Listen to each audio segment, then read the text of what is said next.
جب سے اللہ تعالیٰ نے آسمان اور زمین کو پیدا کیا ہے، اور منہا اربعۃ حرم، ان میں سے 4 مہینے عزت والے ہیں، حرمت والے ہیں، تو ان میں سے ایک مہینہ جو ہے وہ محرم کا ہے۔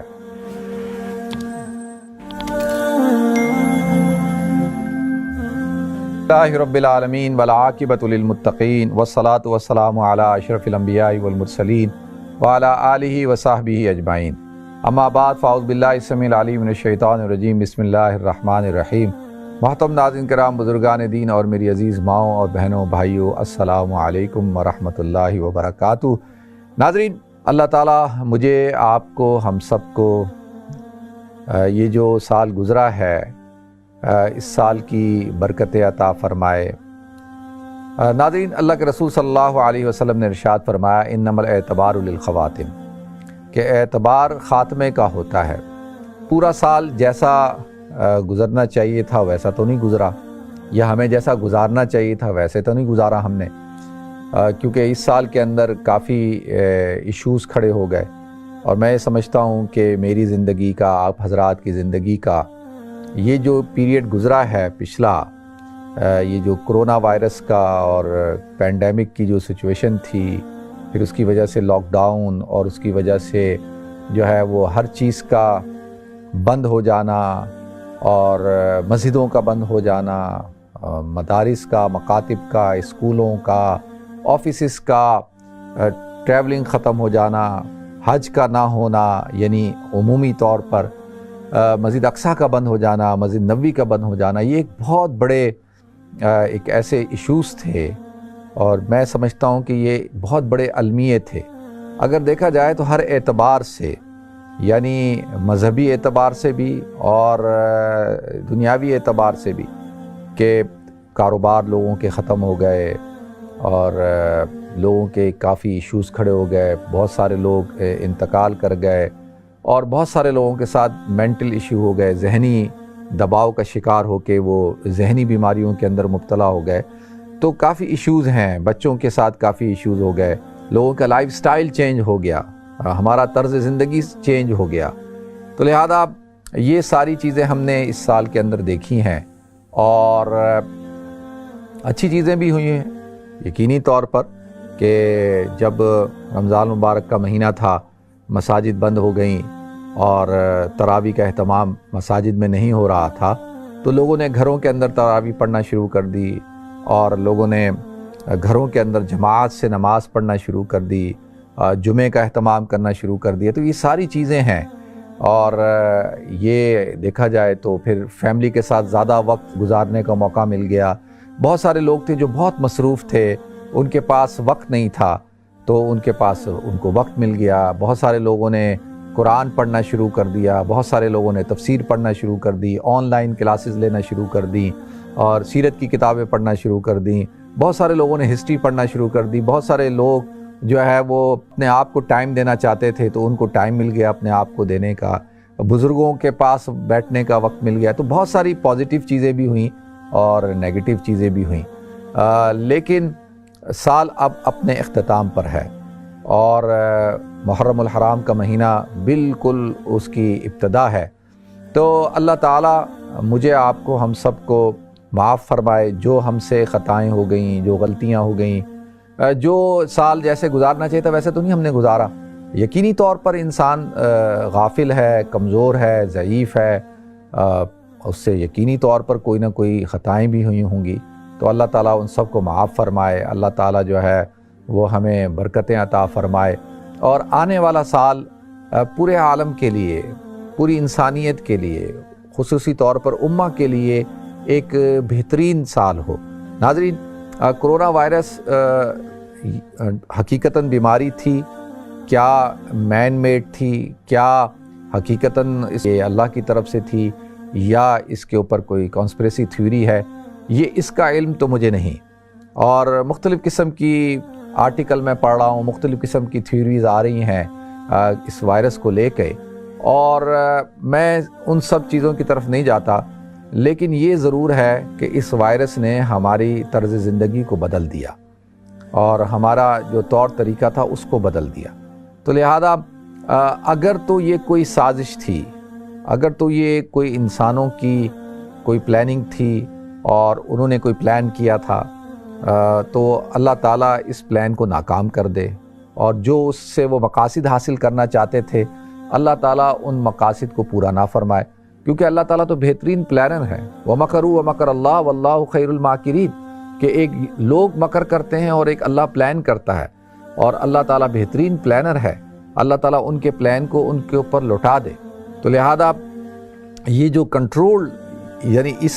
دنیا کے اندر جس سوسائٹی میں ابھی ہم رہتے ہیں، جس ورلڈ میں ہم رہتے ہیں، یہاں پر جو بڑی طاقتیں ہیں، سپر طاقتیں ہیں،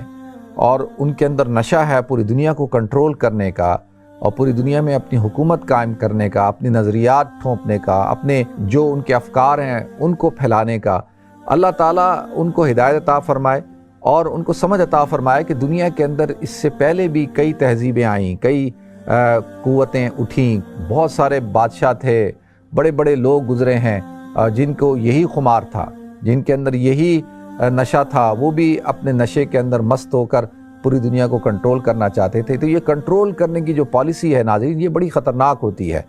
آپ کسی کو کنٹرول نہیں کر سکتے، کسی کے فکر کو، کسی کی سوچ کو، کسی کے انداز کو، کھانے کو، رہائش کو، طرز زندگی کو، ان ساری چیزوں کو صرف اگر اللہ تعالیٰ ہی کنٹرول کرتا ہے، مذہب ہی کنٹرول کرتا ہے، یعنی مذہب ہی کوئی حدود اور قیود بناتا ہے کہ بھئی آپ نے ان حدود اور قیود کے ساتھ زندگی گزارنی ہے۔ اس کے علاوہ پھر شتر بے مہار کے لیے تو کوئی حدود و قیود نہیں ہے، وہ تو جو دل چاہے کرے، جو من چاہے کرے۔ لیکن صرف اللہ کو یہ اختیار ہے کہ اللہ تعالیٰ انسانوں کو کنٹرول کرتا ہے، اور اللہ تعالیٰ نے پورے نظام کو، پوری کائنات کو کنٹرول میں کیا ہوا ہے۔ باقی اگر کوئی بادشاہ سمجھتا ہے، کوئی صدر سمجھتا ہے، کوئی ملک سمجھتا ہے، کچھ قوتیں ہوتی ہیں جو ظاہری طور پہ آپ کو نظر آ رہی ہوتی ہیں، کچھ قوتیں ہوتی ہیں جو باطنی ہیں، بہت ساری ایسی قوتیں ہیں جو سازشی ہیں، جو پیچھے رہ کے کنٹرول کرنا چاہتی ہیں، تو ان کو بھی اللہ تعالیٰ ہدایت عطا فرمائے۔ لیکن میں آپ سے عرض کروں کہ وہ کامیاب نہیں ہو سکتی، وہ کامیاب کبھی بھی نہیں ہوں گی۔ بظاہر وقتی طور پر ان کو کامیابی مل جائے گی، لیکن تباہ و برباد ہو کے رہیں گے، جیسا کہ اللہ تعالیٰ نے اس سے پہلے جو سرکش لوگ تھے، جو شاطر لوگ تھے، ان کو اللہ تعالیٰ نے تباہ و برباد کیا۔ تھوڑی مہلت دیتا ہے اللہ تعالیٰ جو ہے تھوڑی سی مہلت، وَأُمْلِي لَهُمْ إِنَّ كَيْدِي مَتِينٌ، کہ اللہ تعالیٰ کا جو ہے وہ ایک نظام ہے، لیکن إِنَّ بَطْشَ رَبِّكَ لَشَدِيدٌ، تیرے رب کی پکڑ بڑی سخت ہے۔ تو اللہ تعالیٰ جو ہے وہ ان سازشوں کو ناکام کرے، اور آنے والا سال مسلمان امہ کے لیے، اور آنے والے جو اشہر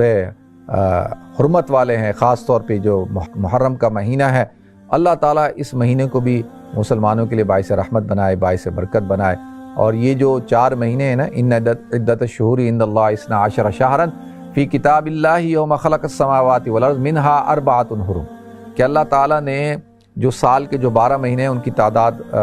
رکھی ہے، سال کے جو مہینے ان کی تعداد 12 ہے۔ ان عدت الشہور عند اللہ 12 شہر فی کتاب اللہ، اللہ کی کتاب کے اندر، اور کس وقت سے؟ یوم خلق السماوات والارض، جب سے اللہ تعالیٰ نے آسمان اور زمین کو پیدا کیا ہے۔ اور منہا 4 حرم، ان میں سے 4 مہینے عزت والے ہیں، حرمت والے ہیں، تو ان میں سے ایک مہینہ جو ہے وہ محرم کا ہے۔ تو لہذا محرم کا مہینہ شروع ہونے والا ہے۔ آج محرم کا مہینہ ہمارے ہاں صرف اور صرف اس بات کی علامت بن گیا کہ اس مہینے کے اندر لوگ غم بناتے ہیں، اور اس مہینے کو ایسا سوگ کا مہینہ بنا دیا گیا ہے، حالانکہ ایسی کوئی بات نہیں ہے۔ اس مہینے کے اندر ایک بڑی عظیم قربانی اللہ تعالیٰ نے جو ہے وہ لی ہے، اور حضرت عمر رضی اللہ تعالیٰ عنہ کی شہادت جو ہے،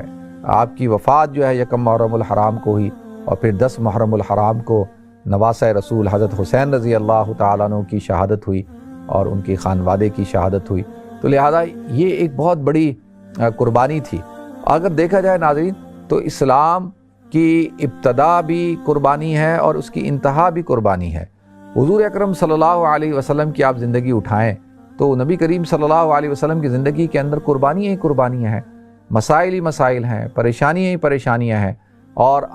حضور اکرم صلی اللہ علیہ وسلم ارشاد فرماتے ہیں کہ پورے انبیاء کرام کی، پوری امت کی پریشانیوں کو ایک طرف رکھا جائے، اور میری مصیبتوں اور پریشانیوں کو ایک طرف رکھا جائے تو میرا پلڑا جو ہے وہ بھاری ہو جاتا ہے۔ یعنی اللہ کے رسول صلی اللہ علیہ وسلم پر اتنی پریشانی آئی۔ ایک صحابی نے کہا یا رسول اللہ، میں آپ سے محبت کرتا ہوں، تو حضور نے فرمایا پھر تیار ہو جاؤ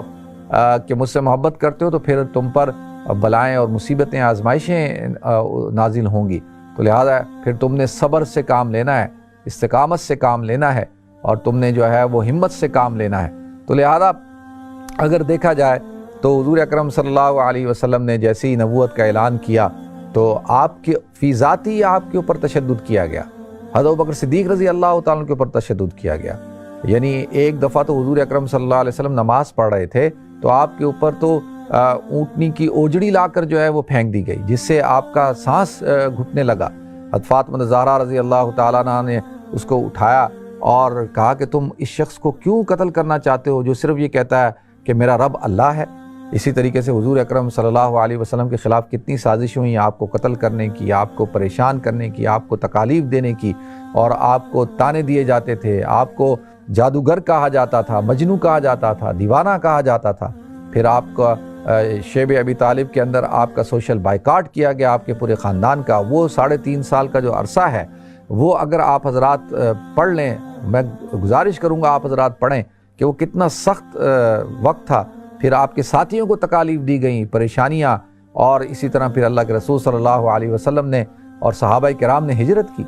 حبشہ کی طرف ہجرت کی، صحابہ کرام نے مدینہ منورہ کی طرف ہجرت کی، حضور صلی اللہ علیہ وسلم نے اپنے گھر بار کو چھوڑا، اور صحابہ کرام نے اپنے گھروں کو چھوڑا، اپنی جائیدادوں کو چھوڑا، اپنے باغات کو چھوڑا، ہر چیز کو چھوڑا، بیت اللہ کو چھوڑا۔ یعنی بیت اللہ جیسی عظیم جگہ کو اللہ کے رسول صلی اللہ علیہ وسلم نے مبارک جگہ کو چھوڑا، کس چیز کے لیے؟ صرف دین کی قربانی، دین کے لیے اپنے آپ کو قربان کیا۔ تو لہذا آپ جب مدینہ منورہ آئے ناظرین، تو مدینہ منورہ آتے ہی آپ کو چیلنجز کا سامنا کرنا پڑا۔ غزوہ بدر ہو گئی، پھر اس کے بعد غزوہ احد ہوئی۔ غزوہ احد کے اندر ہر طرف جو ہے وہ گھروں کے اندر جو ہے وہ شہداء کی لاشیں تھیں۔ حضرت حمزہ رضی اللہ تعالیٰ عنہ سید الشہداء، ان کو شہید کر دیا گیا، کتنی بے دردی کے ساتھ شہید کیا گیا۔ اور غزوہ احد کے اندر آپ دیکھیں کہ شہداء احد، اور وہ منظر تھوڑی دیر کے لیے اپنے دماغ میں لائیں، تصور میں لائیں کہ مدینہ کے ہر گھر کے اندر جو ہے شہداء کی لاشیں ہیں، اور کوہرام مچا ہوا ہے، اور افسردہ ماحول ہے۔ لہذا آپ اللہ کے رسول صلی اللہ علیہ وسلم جو ہے وہ حضرت حمزہ کی شہادت پہ کتنے غمگین ہیں۔ آتا ہے کہ ہر شہید کے ساتھ حضرت حمزہ کی آپ نے نماز جنازہ پڑھی۔ 70 کے قریب شہداء احد ہیں، تو 70 دفعہ حضرت حمزہ رضی اللہ تعالی عنہ کی آپ نے جنازہ کی نماز پڑھی۔ تو کتنا آپ کو غم تھا، اپنے چچا سے کتنی محبت تھی۔ تو پھر یہ تو میں صرف آپ کو جسمانی تکالیف کی بات بتا رہا ہوں، یعنی حضور اکرم صلی اللہ علیہ وسلم، پھر غزوہ احد ہوئی، پھر آپ دیکھیں خیبر، اس کے بعد جو ہے اور جنگیں ہوئیں، تبوک ہوا، پھر